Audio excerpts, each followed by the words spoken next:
people spend their entire lives not knowing who they are, if they have a life purpose, will they find love, where are they supposed to be? You're not that person.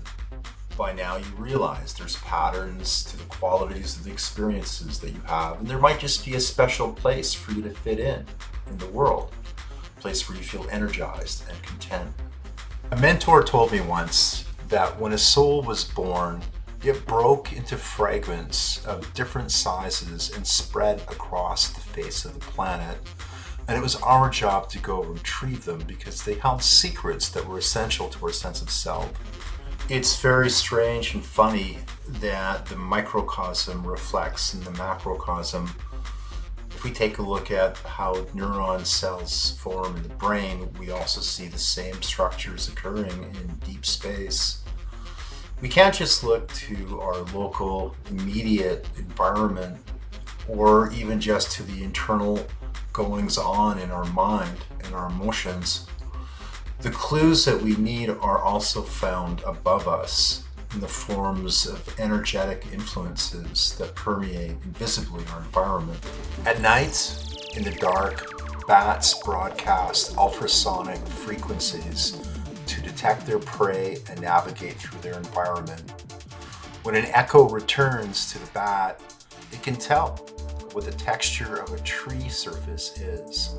It can see almost a three-dimensional hologram of the returned waveform showing an image or picture in its brain. And so we too must look at patterns that surround us and try to derive enough meaning from the information contained so that we can survive, thrive, and flourish. As we integrate patterns of information that come from inside of us, our local environment, and what's happening in the greater external macro environment, we see that there is a pulsing self-empowerment that results. To choose the path of a common person with common understanding implies experiencing a common fate. And so what's required of us is to go beyond the common mindset to find the answers that we need. Transformation and awareness is required. We need to establish new skills, new methods, new understandings about the very reality that we exist in that goes beyond the common framework and mainstream. A journey must be made traveling through the best gems of old, archaic, inventive minds, the inspirations of wise souls, the keeping of routines and rituals and systems that were proven to be effective towards establishing vitality. To maintain a state of integral balance means that we should also not just look to the past proven methods, but we should also take a look at current innovations in how we understand our environment and the choices that we make. And we should also look effectively to the future, what new discoveries are on the horizon that might be incorporated into our overall vision for wellness, wholeness, and self-actualization. By tuning to a new state of mind, a new channel of awareness, and avoiding the noise and chaos of the collective mind, we put ourselves in a situation where we can subjectively observe, examine, and experiment with phenomena that can greatly extend our senses and perception.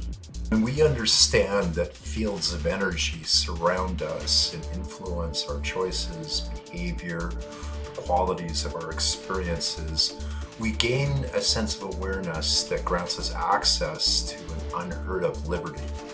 That which we consider to be chaotic now approaches the domain of the manageable.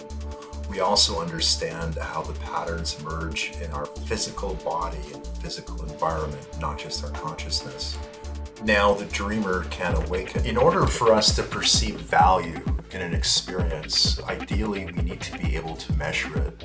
It isn't enough to simply have intuitive random particles of ideas and concepts swirling about in our conscious or unconscious mind At some point, we live in the real world, and we have to actually assign physical, tangible values to specific kinds of qualities and quantities. That makes it practically utilitarian. We can do something in our lives that can be measured. We can plot trajectories. We can determine price ceilings. We can use graphing tools that have worked very well for us so far. But even when we take a look at the stock market, still we're only measuring very limited factors such as price over time. But what if there were other elements in our environments that we were not yet aware of? If we'd only been searching on a narrow plane of reality, looking back and forth, trying to understand why things are happening so far? What if the answers to some of the phenomena, anomalies that we experience were actually in places that we weren't actively searching for?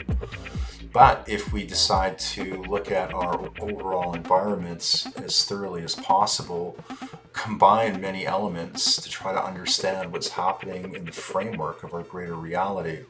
More importantly, if we could correspond and correlate anomalies so that we could actually start to plot it out as a map, then maybe in the process of our searching, if we use different parameters and saw reality through a different lens of being and perceiving, we might find ourselves actually discovering something that is more closely related to the phenomena than we had realized before. But that means taking a step out of our current frame, getting out of the context of what we were in before, opening up new pathways of understanding. A former mentor, an astrophysicist and professor with tenure at Stanford, told me he was convinced that the nature of the sun, its cycles, its periods, anomalies on the surface corresponded with quirky behaviors in the collective of humanity over long periods of time and affected the individual in a very determinable and measurable way. Many of the conversations that we had talked about how can we bring balance if energy is coming in from external forces. How can we somehow become self-aware and make adjustments so that we stay within a harmonious, stable pattern in our lives and be able to correlate all kinds of different influences and metrics so that we can attain a greater sense of whole.